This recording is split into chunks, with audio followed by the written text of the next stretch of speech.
Bonjour. Aujourd'hui, j'ai envie de te parler de souveraineté. Parce que pour moi, la santé, c'est très en lien avec la souveraineté. C'est même, je sais pas, la santé, elle découle d'un état de souveraineté intérieure. Et mon rôle en tant qu'accompagnante sur le chemin de la santé, en tant que naturopathe, c'est vraiment de t'accompagner à remettre ta couronne de souverain, de souveraine sur ta tête. Comment être souverain en son royaume? C'est là où je peux t'accompagner à retrouver cette pleine souveraineté. Parce que ouais, pour moi, être souverain, c'est être en capacité de faire des choix pour créer ce que j'ai envie de créer dans ma vie. Et la santé, c'est la résultante en fait de tous les choix que tu vas faire. Ou alors, les problèmes de santé, c'est aussi la résultante des choix que tu vas faire et de ceux que tu ne vas pas faire en fait.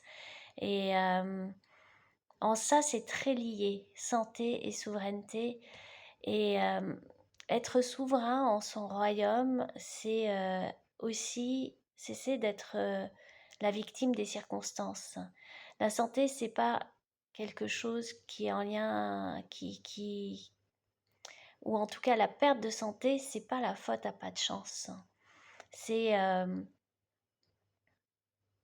c'est encore une fois la résultante de choix.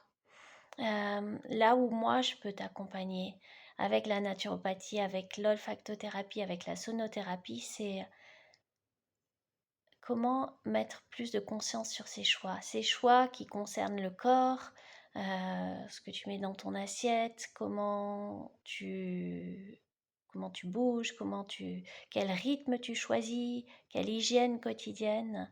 Ces choix qui concernent ton corps et qui concernent ce qui va permettre à ton corps de fonctionner selon ses meilleures possibilités.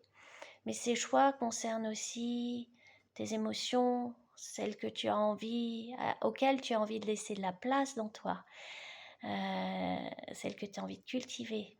Ça concerne aussi tes pensées, ça concerne tes relations, parce que tout ça, ça contribue à ce que ta santé, elle soit durable ou alors à ce qu'elle soit fragile et peut-être que déstabilisée.